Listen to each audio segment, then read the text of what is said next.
रात लगभग 10 बजे सूचना प्राप्त हुई कि 3 बालिकाएं जो कक्षा 8वीं में पढ़ती हैं वह सुबह लगभग 9:30 बजे अपने घर से स्कूल के लिए निकली थी। तीनों एक ही कक्षा में एक ही स्कूल में पढ़ती थी।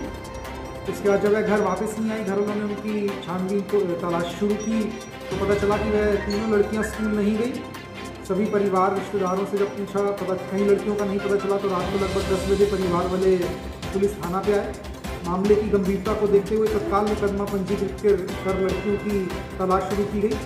इसमें तत्काल सर्वेलांस टीम को लगाया गया और सभी जितने वरिष्ठ अधिकारी हैं वह केस की छानबीन के लिए लग गए। बिल्कुल ब्लाइंड केस था हमारे लिए। छानबीन के दौरान हमको पता चला कि उनमें से एक लड़की की बहन के द्वारा उसको लॉकडाउन के दौरान एक मोबाइल फ़ोन दिलवाया गया था। उसका नंबर हमको प्राप्त हुआ। जब उस नंबर को हमने ट्रैक किया तो पता चला कि रात लगभग 10:30 बजे के करीब वह नंबर कानपुर में एक बार एक्टिव हुआ और उसका फ़ोन स्विच ऑफ कर लिया गया। तत्काल हमारे द्वारा एक टीम कानपुर के लिए रवाना की गई और कानपुर से जहाँ जहाँ जाने की संभावना हमको लग रही थी उस हिसाब से अपनी टीमों को हमने अलग अलग जगह पे पोजीशन किया।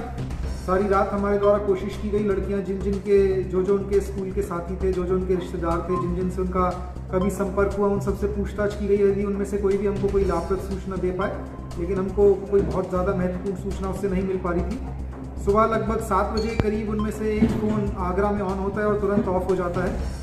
इसको देखते ही तत्काल हम आगरा और उससे संबंधी उसके आसपास के जितने भी जनपद हैं उन सबके पुलिस अधीक्षक महोदय से मेरे द्वारा बात की गई और उनसे रिक्वेस्ट किया गया कि जो भी बसें कानपुर की साइड से वहाँ जा रही हैं उनकी, या जो भी गाड़ियाँ जा रही हैं उनकी कृपया करके तलाशी करें और लड़कियों की फ़ोटो उनको दी गई।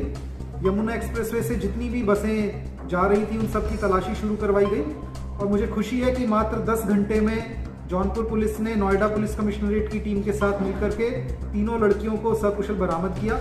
नोएडा पुलिस कमिश्नरेट की टीम ने चेकिंग के दौरान उन तीनों लड़कियों को सकुशल बरामद किया। और इसमें जो एक महत्वपूर्ण बात है जिसके लिए आज ये प्रेस कॉन्फ्रेंस बुलाई है, जो आप लोगों के पिता को एक आवश्यक संदेश देना चाहूँगा कि इन तीनों लड़कियों से जब हमारे द्वारा पूछताछ की गई तो पूछताछ के क्रम में इनके द्वारा बताया गया कि यह अपने सपने साकार करने के लिए मुंबई जा रही थी। कक्षा 8वीं की पढ़ने वाली 3 लड़कियाँ, और इनके पास जो स्मार्टफोन था उसके माध्यम से इनका किसी से संपर्क हुआ या जो भी इनको मुंबई के बारे में पता चला तो इनको ऐसा लगा कि मुंबई बहुत एडवांस शहर है, वहाँ जाकर के यह अपने सपने साकार कर सकते हैं। इनके पास मात्र 2,500 रुपया था। तो सभी पेरेंट्स से मेरी एक खास रिक्वेस्ट है कि आज के तकनीकी युग में जहाँ बच्चों को टेक्निकल गैजेट्स की जानकारी ज़रूरी है, वहाँ सभी अभिभावकों के लिए बहुत आवश्यक है कि वह अपने बच्चों को यदि मोबाइल फ़ोन और ऐसे टेक्निकल गैजेट्स दे रहे हैं तो इस चीज़ का अवश्य ध्यान रखें कि कहीं ऐसा तो नहीं कि बच्चे उसके माध्यम से कहीं किसी गलत व्यक्ति के संपर्क में आ रहे हैं, कुछ गलत चीज़ें उससे सीखने को उनको मिल रही हैं। और सभी बच्चों से मेरी ये अपील है कि आज के युग में यदि आपके दिमाग में कोई भी ऐसी चीज़ आती है, सोशल मीडिया के माध्यम से किसी के आप संपर्क में आते हैं, कोई आपको कहीं बुलाता है, तो कृपया करके अपने माता पिता से इसके बारे में ज़रूर जिक्र करें, अपने माता पिता से इस बारे में ज़रूर संपर्क करें। मात्र 2,500 रुपये इन बच्चों के पास थे। अगर यह लोग मुंबई पहुँच भी गई होती तीनों लड़कियाँ, इनके पास रहने के लिए कोई जगह नहीं थी, इनके पास किसी से संपर्क करने के लिए कोई व्यक्ति नहीं था और हमारे पास मात्र एक मोबाइल नंबर था।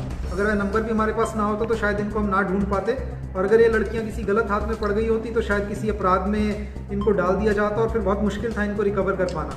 इस तरह के सब बच्चों से मेरी विशेष रूप से अपील है कि यदि कोई आपसे संपर्क करता है, कोई आपको कहीं बुलाता है, तो सतर्क रहें। ये हो सकता है कि वह आपको उसकी मंशा जो है वो ठीक ना हो और फिर आप अपराध के किसी ऐसे चंगुल में फंस जाएं जिससे निकाल पाना हमारे लिए बहुत मुश्किल हो।